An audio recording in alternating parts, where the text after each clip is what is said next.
Alors maintenant, on va vous demander un exercice qui pour un historien est très difficile, c'est-à-dire de ne pas tout contextualiser, alors qu'on vous demande toujours de contextualiser, c'est normal.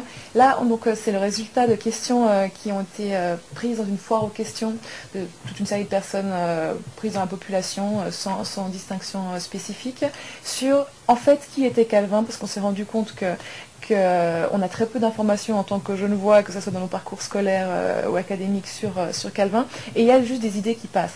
Alors, si vous arrivez de répondre oui, non, certaines phrases courtes, ou alors je ne peux pas répondre aussi rapidement, vous avez aussi le droit de dire ça. je vous lance les questions. Comment était réprimé l'adultère sous Calvin? Pénalement, donc sévèrement. D'accord. Et plus sévèrement qu'ailleurs, ou c'était quelque chose qui au XVIe siècle était normal partout? C'est normal partout, mais on accentue la sévérité à Genève contre l'adultère. Qui va jusqu'à la peine de mort. Qui va jusqu'à la peine de mort, y compris par noyade, dans un certain nombre de cas. Est-ce que Calvin croyait aux sorcières? Oui. Qu'est-ce qu'il pensait qu'il fallait faire avec les sorcières? Je n'ai pas d'avis, donc je ne connais pas une source qui dise clairement voilà ce qu'il faut faire, mais il est d'avis que, comme hérésie, il faut l'épaulé. Quelle est la position de Calvin face aux croyants qui n'adhèrent pas à sa doctrine?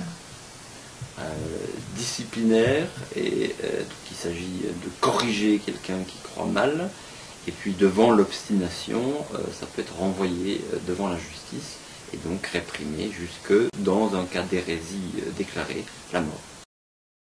Pouvait-on être catholique à Genève sous Calvin? Non. Qu'est-ce qui arrivait aux catholiques alors? Alors, soit effectivement, il se conformait aux croyances et aux conduites religieuses de la ville, soit il quittait la ville, c'est-à-dire qu'ils étaient en général bannis. Qu'est-ce que Calvin a amené de positif à Genève? Ça me fait rire, ça, comme question. C'est la question piège. Je dirais qu'à la rigueur, ça ne me concerne pas de faire l'évaluation de ce qu'il y a de positif ou de négatif dans Calvin.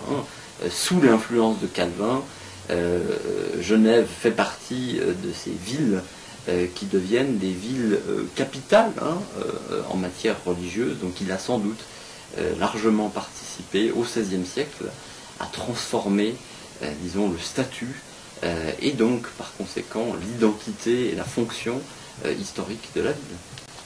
Quand on dit que Calvin a créé l'esprit de Genève, est-ce correct?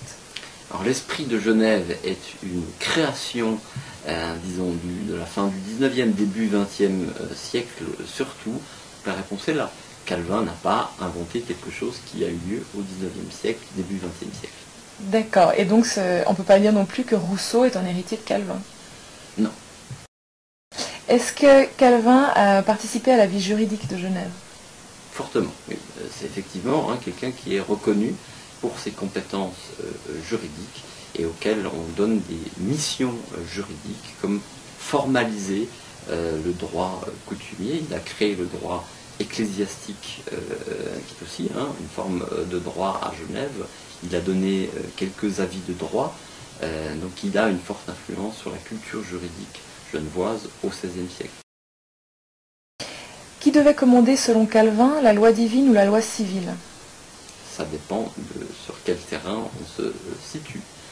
Mais les 10 commandements, par exemple, ont une véritable valeur. C'est une référence qu'on utilise effectivement à la fois en termes, disons, civils et en termes religieux. Quelle était la condition de la femme pendant le règne spirituel de Calvin? Alors là, je ne pense pas que, disons, le règne, ou disons, la période de vie de Calvin ici ait en soi modifié énormément de choses au statut de la femme. On sait que le statut de la femme en matière juridique se péjore, et disons son indépendance se péjore, notamment à l'intérieur du couple matrimonial, à partir du XVe siècle. Calvin ne fait rien pour réagir à cette tendance-là. Il y a une minorisation juridique de la femme qui commence à la fin du Moyen-Âge et la réforme ne contrebalance pas cette tendance. mais il n'est pas non plus là pour, comme on l'a pu aussi le lire ou l'entendre, encourager la cause des femmes. Pas encourager la cause des femmes, mais c'est ce qu'on a dit tout à l'heure.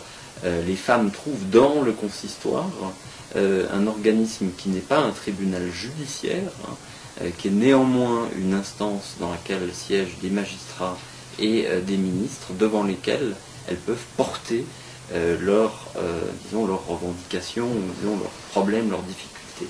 Et effectivement, là on est devant une gestion mesurée des problèmes, particulièrement des problèmes matrimoniaux, mais dans un cadre où il est entendu que la femme obéit à son mari. Et quand une femme se plaint des coups qu'elle reçoit, eh bien on lui répond que le mari peut la corriger, mais avec mesure. Voilà. Avec mesure, fait toute la différence. Oui. Alors une toute dernière question.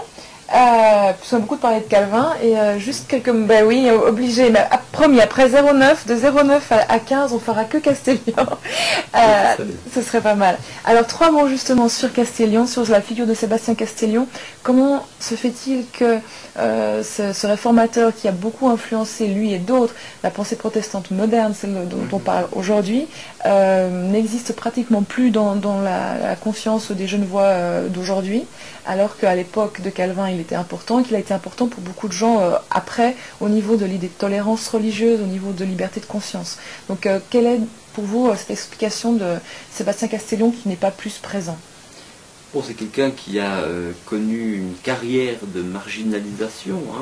L'affrontement entre Calvin et Castellion est un affrontement d'une rivalité d'intellectuels d'abord. C'est-à-dire qu'ils ne sont pas d'accord sur un certain nombre d'interprétations, notamment bibliques, et Calvin est dur dans la rivalité intellectuelle, ça c'est certain, et donc effectivement il s'entend très bien pour marginaliser ses rivaux, et c'est exactement ce qui arrive à Castellion, qui finalement, comprenant qu'il est incapable de faire carrière à Genève, notamment comme ministre parce que Calvin bloque, s'en va effectivement à Bâle, et finalement disparaît de la scène genevoise. Ensuite, c'est quelqu'un qui vit aussi dans une marginalité pendant assez longtemps à Bâle, avant d'obtenir, mais sur la fin de sa vie, une position de professeur de grec à l'Académie de Bâle, et qui prend des positions extrêmement radicales, ce qui a fait qu'on a pu l'appeler l'apôtre de la tolérance, etc., mais qui en fait un personnage très marginal, disons, dans le consensus de l'intolérance propre au XVIe siècle. Donc c'est une figure qui finalement disparaît assez rapidement, avant d'être finalement récupérée au XVIIe siècle par des courants hollandais qui vont effectivement poser un petit peu les fondements de la tolérance, et à partir de là, je dirais, on récupère un petit peu la mémoire de Castellion. Mais je dirais, il y a encore beaucoup de choses à faire sur Castellion. Ça vaudrait effectivement la peine, disons, de le réhabiliter d'une certaine manière, c'est-à-dire de lui rendre une présence, et donc ce serait effectivement, et c'est une bonne idée, d'appeler ça Castellion 2015, qui est effectivement l'année de sa naissance. Il faudrait faire un 500e de Castellion, et faisons le 500e de Castellion, pas à la manière du 500e de Calvin, c'est-à-dire parlons de Castellion, mais dans son contexte. Et tout le problème, disons, de Calvin 09, c'est que finalement, on est comme contraint, parce qu'il s'agit d'une commémoration d'un personnage, de recentrer toujours tout sur ce personnage, alors que ce qui se fait maintenant de plus intéressant consiste précisément à contextualiser, à montrer finalement davantage le caractère collectif de la réforme, etc.